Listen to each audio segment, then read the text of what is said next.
While the storm in northern Tarrant County did show a lot of rotation and there was really tornado potential, hail is what brought all the damage. Keller really got hammered. We've seen a lot of pictures from there. Fox 4's Blake Hansen is in Keller, and he can talk about what he's seen so far. Blake? Yes, even have a lot of people coming out right now to check on their vehicles. We're at a Hampton Inn that is right in the Keller Town Center area, and you can see this RAV4 right here with the back window smashed in. It's not like there's a profile to this window shape that would make it something that you would think that would get smashed in, but a lot of the vehicles in this parking lot are smashed, and actually it's probably been at about an hour. And this is maybe still ping pong ball sized hail that has been melting. It's still pretty warm out.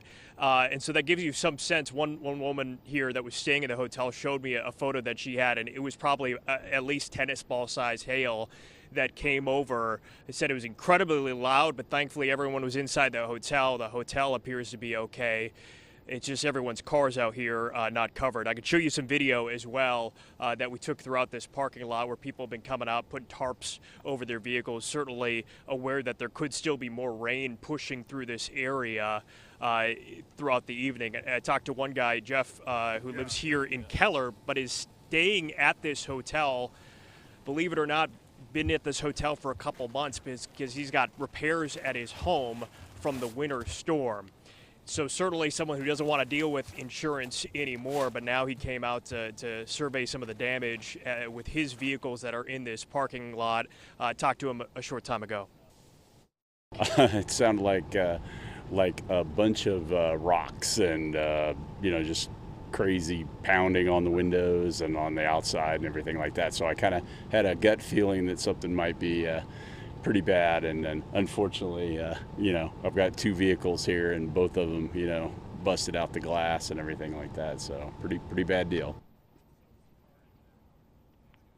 So this is kind of what people are doing right now. I talked to this woman a short time ago who actually went to the hotel, was able to get some trash bags and tape, packing tape, so that she could put that over her vehicle and at least had some way to get some degree of protection. But I mean, you could see this here. She before she had this up, was just really smashed in. She said that she had glass inside of her vehicle as well, and so she's kind of gone over to at least get some degree of protection. She said she called the glass guys she knows, maybe to see if there's any way that they can get out and help, but certainly they are very busy, going to be very busy for a while here in Keller. And when we came in on the road, apartment complexes, we could just see people out there doing whatever they could to cover their vehicles and take photos for their insurance. But it's a long stretch through Keller. Certainly the National Weather Service picked up a lot of reports of hail here, and a lot of people just have vehicles with windows smashed in here. Steve and Heather. Well, Blake, I have to say, Jeff, who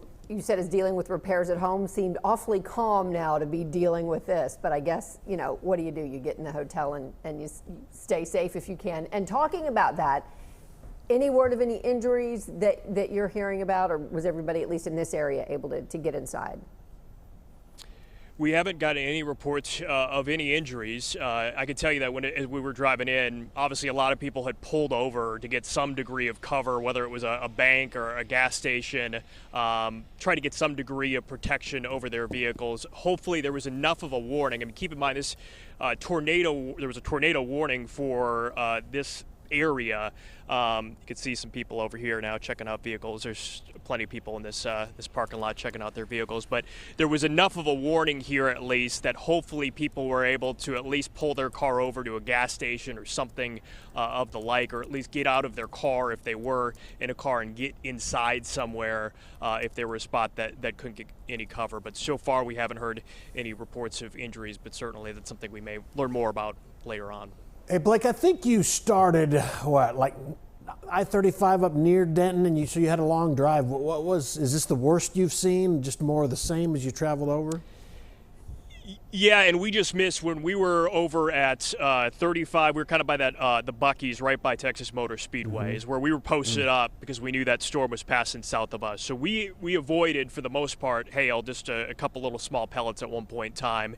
It was just that stretch south of Saginaw, and then it appears Keller, especially the town center areas where we were hearing a lot of reports of people in the neighborhoods around here, apartments, businesses around here where the worst of the damage was. So it's possible continued past, but at least from what we were hearing by the National Weather Service, social media reports, and certainly driving around, it seems to be kind of the center of the damage. And when we were driving in, it was probably about 30 minutes after the hail had passed through, and I tweeted out some video. Ground was still covered in hail. You could see trees shredded, signs damaged as well. And so there will certainly be damage to things beyond just cars, but that seems to be what we're seeing people come out and check first, obviously, tonight.